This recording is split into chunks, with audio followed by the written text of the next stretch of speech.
Hey guys, I am Amrita Agarwal from Amrita Agarwal coaching centre. जैसा कि आप सब लोग जानते होंगे कि मैं डेली अपने चैनल पे एसएससी सीजीएल टीयर 2 के प्रीवियस ईयर क्वेश्चंस लेकर के आती हूँ। इधर मैं जो पेपर सॉल्व करवा रही हूँ वो है एसएससी सीजीएल 2020 के मेंस का पेपर, जो 29 जनवरी 2022 में पूछा गया है। इस पेपर के बहुत से क्वेश्चंस ऑलरेडी मैंने सॉल्व करवाए हुए हैं, जिसका लिंक आपको डिस्क्रिप्शन बॉक्स में मिलेगा। और एक प्लेलिस्ट बनाई है जिसमें अभी तक जितने भी मैंने एसएससी सीजीएल टीयर 2 के प्रीवियस ईयर क्वेश्चन सॉल्व करवाए हैं और आगे करवाऊंगी, उन सब की लिंक उस प्लेलिस्ट पे मिलेगी। और प्लेलिस्ट की लिंक मिलेगी आपको आई बटन पे और डिस्क्रिप्शन बॉक्स में। तो स्टार्ट करूँ क्वेश्चन, उसके पहले मैं बता देती हूँ आज मैं आपको कौन कौन से क्वेश्चन बताने जा रही हूँ। एक क्वेश्चन ये है, दूसरा क्वेश्चन है ये, और ये है तीसरा क्वेश्चन। तो स्टार्ट करते हैं क्वेश्चन। क्वेश्चन है, what is the difference between the interest on rupees 50,000 for 1 year at 8% per annum compounded half yearly and yearly। कह रहा है कि डिफरेंस बताना है इंटरेस्ट का जिसका कंपाउंडेड हाफ ईयरली हो और ईयरली हो, और एक साल में ये इंटरेस्ट निकालना है। जो प्रिंसिपल दे के रखा है वो है 50,000 और रेट ऑफ इंटरेस्ट दे के रखा है 8% पर एनम। तो इस टाइप के क्वेश्चन मैंने आपको एक्सप्लेन किए हुए हैं कि जब भी हाफ ईयरली या आपको 8 मंथली इस तरीके से अगर क्वेश्चन देता है और आपको rate of interest per annum के हिसाब से होते हैं तो उसे कैसे सॉल्व करना है। मैंने कुछ भी लर्न नहीं कराया है, सब कुछ लॉजिकली बताया है। अभी मैं आपको जो सॉल्यूशन देने जा रही हूँ वो थोड़ा ओरल दूंगी, वो इस वजह से क्योंकि मैंने ऑलरेडी बहुत डीप में एक्सप्लेनेशन इसका दिया हुआ है। अगर आप उसे डिटेल में देखना चाहते हैं तो आपको सिंपल एंड कंपाउंड इंटरेस्ट का एक प्लेलिस्ट मिलेगी। उसमें मैंने एसएससी सीजीएल टीयर 2 के ही आए हुए क्वेश्चंस, जिसमें मैंने ये सारे एक्सप्लेनेशन काफ़ी डिटेल में दिए हुए हैं, वो आपको मिल जाएंगे।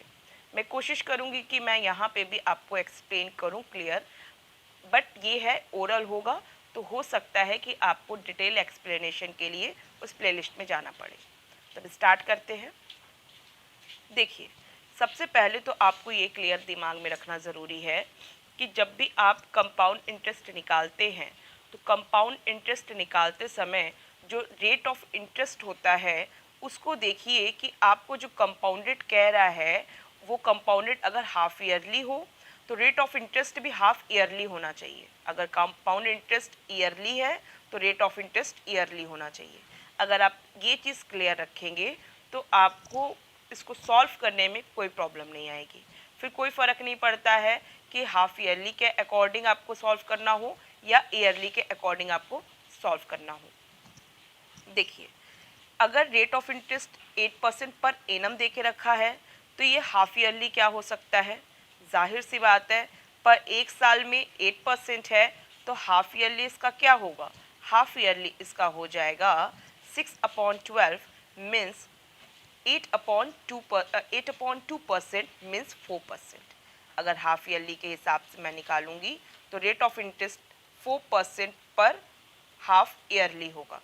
ठीक है, यहाँ पर एनम मीन्स पर एक साल होता है और पर हाफ ईयरली मंथ्स पर 6 मंथ हो जाएगा। ठीक है, ये रेट ऑफ इंटरेस्ट हो गया। अब मुझे डिफरेंस बताना है ईयरली कंपाउंडेड का और हाफ ईयरली कंपाउंडेड का। तो 1 ईयर के लिए जो इसका फॉर्मूला, जो इसका अमाउंट का आएगा वो क्या होगा, वो होगा अमाउंट का 1 ईयरली के लिए हो जाएगा 108% ऑफ प्रिंसिपल। ये होगा कि नहीं होगा, 108% ऑफ प्रिंसिपल। ये एक साल के लिए 8% पर एनम के हिसाब से है, एक साल के लिए ये हो गया। प्रिंसिपल आपका 50,000 है, अभी मैं नहीं रखी हूँ क्योंकि इसे फाइनल में रखूँगी कैलकुलेशन के टाइम। सेकेंड, ये आपको जो कंपाउंडेड हाफ ईयरली बोला है वो आपको एक साल में कितना इंटरेस्ट आता है वो बताना है। तो मैं एक साल में हाफ ईयरली कंपाउंडेड का अमाउंट बताती हूँ कि क्या होगा। ये तो ईयरली हुआ, और अगर आपको हाफ ईयरली निकालना हो तो मैंने आपको बताया हुआ है कि आपको क्या करना है, आपको इस्तेमाल करना है हाफ ईयरली का रेट ऑफ इंटरेस्ट, और जो कि क्या हो जाएगा 104%। लेकिन यहाँ पे हाफ ईयरली होने की वजह से ये एक साल में कितने टाइम कंपाउंड होगा, ये होगा 2 times compound. Compounded half yearly है, मीन्स एक बार 6 महीने में ये जो 104% है ये अमाउंट प्रिंसिपल के रूप में कन्वर्ट हो जाएगा। मीन्स मैं यहाँ दिखाऊँ अगर तो ये क्या है, आधे साल में मीन्स 6 मंथ में ये 104% अमाउंट यहाँ पे हो जाएगा। ये जो 50,000 का प्रिंसिपल है यहाँ पे हो जाएगा 104% ऑफ प्रिंसिपल, जो कि हम कहेंगे कि अब ये नेक्स्ट 6 मंथ के लिए क्या बन चुका है, ये बन चुका है प्रिंसिपल। इसका मतलब 104% अब प्रिंसिपल बन चुका, तो अब ये क्या हो जाएगा 104% ऑफ 104% ऑफ प्रिंसिपल। यहाँ पे अब ये आएगा तो ये मुझे अमाउंट मिलेगा 104% का स्क्वायर ऑफ प्रिंसिपल, यही हुआ इसका मतलब। तो यहाँ पे मैं क्या कर दूंगी 104% का कर दूंगी स्क्वायर और इसे मल्टीप्लाई कर दूंगी प्रिंसिपल से। किसी को कोई डाउट नहीं होगा, मैंने आपको अब यहाँ पे डिटेल कंसेप्ट क्लियर कर दिया है। और इसी तरीके से अगर 2 साल के लिए होता तो ये 4 टाइम्स हो जाता कंपाउंडेड, और यहाँ पे क्या हो जाता 104% पे पावर 4 चला गया होता। क्लियर है यहाँ पे? तो अब मैं क्या करती हूँ, दोनों ही अमाउंट का माइनस करती हूँ, क्योंकि दोनों ही अमाउंट का डिफरेंस या आप दोनों इंटरेस्ट का डिफरेंस करेंगे, दोनों बात एक है, क्योंकि प्रिंसिपल दोनों के लिए क्या है सेम है। तो आप दोनों अमाउंट का डिफरेंस करिए या चाहे दोनों इंटरेस्ट का डिफरेंस करिए। तो इंटरेस्ट का डिफरेंस करने के लिए थोड़ा वर्क ज़्यादा हो जाता है, इस वजह से मैं डायरेक्ट अमाउंट का डिफरेंस करूँगी। अमाउंट का डिफरेंस करने के लिए क्या होगा, यहाँ पे हाफ ईयरली के हिसाब से कंपाउंड इंटरेस्ट का अमाउंट क्या बना था 104% का स्क्वायर, और इनटू करेंगे प्रिंसिपल से, लेकिन प्रिंसिपल को मैं कर देती हूँ साइड, क्योंकि दोनों ही प्रिंसिपल क्या है सेम है। और माइनस में कर दे रही हूँ ईयरली। ईयरली जो आपका कंपाउंड इंटरेस्ट आ रहा है वो क्या आ रहा है 108% आ रहा है। क्लियर है यहाँ पे? और इसे मैं कर दूंगी किससे, प्रिंसिपल से मल्टीप्लाई, मीन्स मैं कर दूंगी 50,000 से मल्टीप्लाई। यहाँ तक किसी को कोई डाउट नहीं होगा। तो अब इसके बाद कोई वर्क नहीं है, ईजिली आप इसे सॉल्व कर सकते हैं।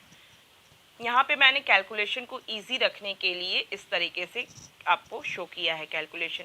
लॉजिक मैंने ऑलरेडी आपको क्लियर बता दी है। एग्ज़ाम टाइम पे आप सोचिएगा, क्योंकि आपकी प्रैक्टिस होगी तो आप ये सारी चीज़ें बहुत जल्दी सोच लेंगे। बस आपको करना क्या होगा, इतने पे वर्क करना होगा, दैट्स इट। ये एग्ज़ाम टाइम की आपकी अप्रोच होगी। तो आपको 104% का स्क्वायर करना है, तो आप क्या करेंगे, आप करेंगे 104 इंटू 104 डिवाइडेड बाय 1। यहाँ पे ये परसेंट का एक काम करती हूँ, 100 को एक बार कॉमन आउट करके यहाँ कर देती हूँ, इससे परसेंट रिमूव हो जाएगा। परसेंट रिमूव, हाँ ये 1% यहाँ पे बचेगा क्योंकि स्क्वायर के रूप में है, तो यहाँ डिवाइडेड बाय 100 आएगा, माइनस 108 इस तरीके से बन जाएगा। और ये इस तरीके से है 50,000 अपॉन 100, जिसमें 20 से 20 गया। अब इसे कैलकुलेट करना है तो ये क्या हो जाएगा 104 का स्क्वायर जब मैं करूँगी तो मैं ए स्क्वायर प्लस बी स्क्वायर जान रहे हैं, तो यहाँ पे 100 प्लस 4 का होल स्क्वायर करूँगी, फॉर्मूला अप्लाई करूँगी और मुझे फाइनल मिल जाएगा 104 का स्क्वायर, जो कि होगा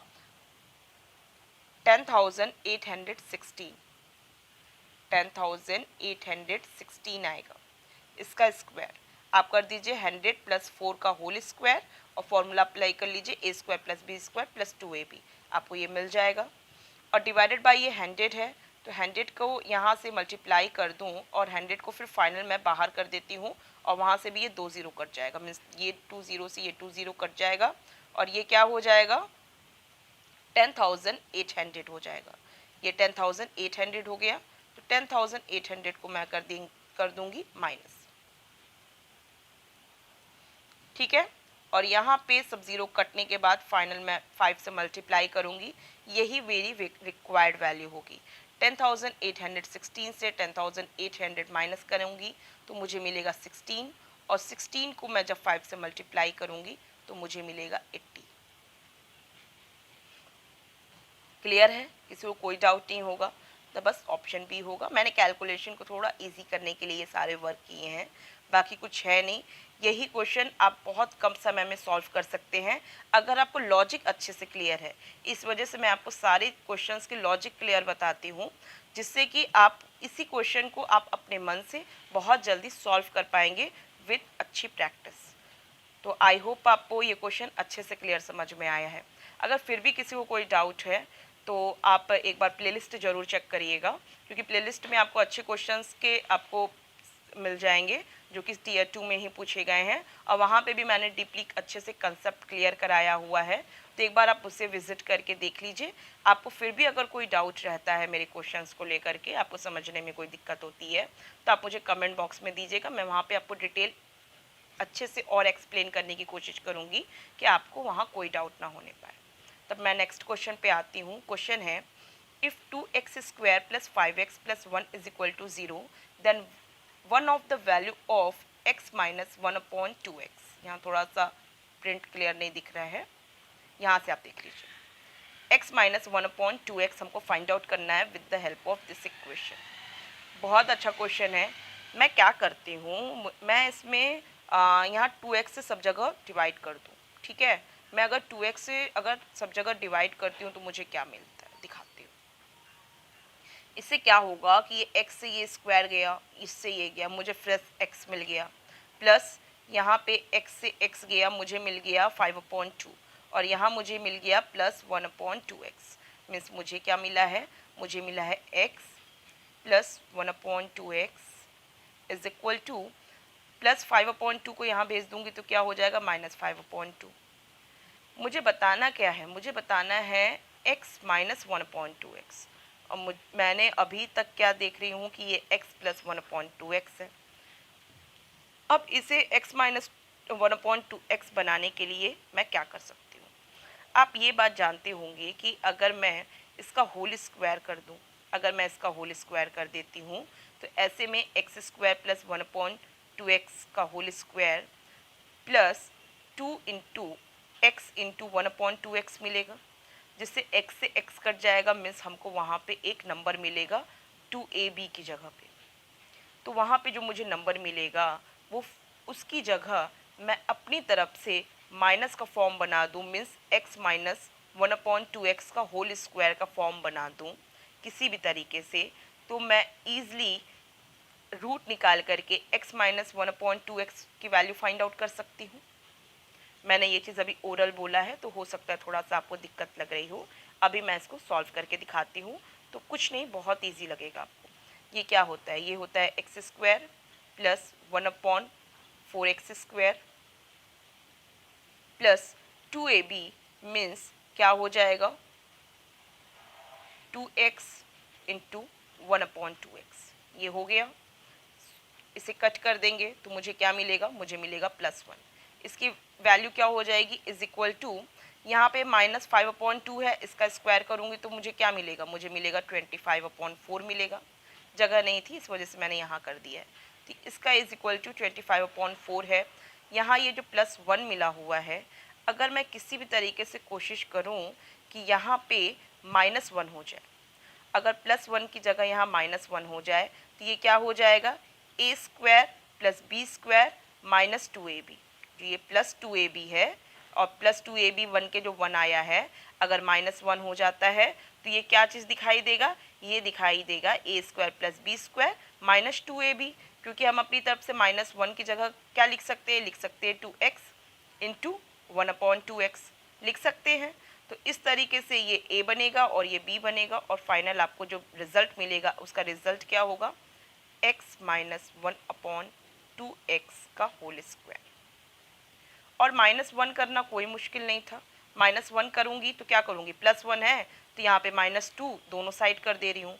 मीन्स मैं -2 दोनों साइड करूँगी तो इस साइड तो मुझे -1 मिल जाएगा, जो कि -1 मिल करके मुझे ये रिजल्ट देगा x माइनस 1/2x का होल स्क्वायर। बट यहाँ क्या असर पड़ा है इक्वल के दूसरे साइड, वो है कि 25/4 जो था, मुझे यहाँ पे इस ये LHS के साइड में, मतलब इस साइड में मुझे -2 करना पड़ा, तो मुझे यहाँ भी तो -2 करना पड़ा होगा। इस वजह से यहाँ पे ये -2 हो जाएगा, जो इसकी वैल्यू मिलेगी वो मिलेगी 25 माइनस 8/4, ये वैल्यू मिलेगी। अब x माइनस 1/2x हमको फाइंड आउट करना है, तो मुझे क्या करना होगा, इसका करना होगा रूट, और रूट करूँगी तो मुझे क्या मिल जाएगा, इसकी वैल्यू मिल जाएगी √17/2, क्योंकि 4 का जब रूट करूँगी तो वो 2 आएगा, √17/2, जो कि आपको ऑप्शन कहाँ दे के रखा है, ऑप्शन फर्स्ट है। आप अपनी तरफ से इसे कैलकुलेट करिएगा, और मैंने आपको जो लॉजिक बताई बस उस लॉजिक की हेल्प लीजिएगा, आप इजीली इसकी वैल्यू फाइंड आउट कर लेंगे। आई होप आपको ये क्वेश्चन क्लियर समझ में आया है। मैंने आपको जो लॉजिक बताई है वो लॉजिक भी आप समझे होंगे। नेक्स्ट टाइम, क्योंकि इस टाइप के क्वेश्चन एक्चुअल में बहुत ज़्यादा एसएससी पूछता है, तो इस टाइप के क्वेश्चन पे आपको प्रैक्टिस अच्छी होनी चाहिए, और आपको अप्रोच की, आपको किस तरीके का क्वेश्चन जब पूछ रहा है तो आपको उससे कैसे सोचना है, वो सोचना अगर आप अपने दिमाग में अच्छे से डेवलप कर लेंगे तो आप किसी भी क्वेश्चन को ईजिली सॉल्व कर पाएंगे, और अच्छी प्रैक्टिस रहेगी तो आप जल्दी सॉल्व कर पाएंगे। आई होप आपको सब पॉइंट क्लियर समझ में आए हों। फिर भी अगर कोई डाउट है तो आप मुझे कमेंट बॉक्स में दीजिए। अब मैं नेक्स्ट क्वेश्चन पे चलती हूँ। नेक्स्ट क्वेश्चन है, if the sum of 40% of a number and 30% of the same number is 70, then the number is, मतलब कोई क्वेश्चन ही नहीं है ये, मतलब इस लेवल का क्वेश्चन कह रहा है कि किसी का कोई नंबर है जिसका 40% और उसी का 30% उनका सम 70 होता है, तो बताइए कि वो नंबर क्या होगा। अब जाहिर सी बात है, 100 का 40% 40 होता है, और 100 का 30% होता है 30, और 40 और 30 को ऐड करते हैं तो मुझे मिलता है 70, मीन्स कि वो नंबर क्या होगा, वो नंबर होगा 100। तो आई होप आपको अच्छे से सब क्लियर समझ में आया है। मतलब ये तो बहुत ही इजी क्वेश्चन था, पूछा है तो बताना है। और अगर आपको फिर भी कोई डाउट होता है मेरे वीडियोस को लेकर के तो आप मुझे कमेंट बॉक्स में दीजिएगा। आपको वीडियो कैसा लगा आप मुझे कमेंट बॉक्स में बताइएगा, और अगर आपको पसंद आया है मेरा वीडियो तो आप इसे लाइक कीजिए, और आप चाहते हैं कि मेरे आगे के और वीडियोस आप तक ईजिली पहुँचे तो इसके लिए आपको मेरे चैनल को सब्सक्राइब करना होगा और बेल बटन दबाना होगा। Thank you.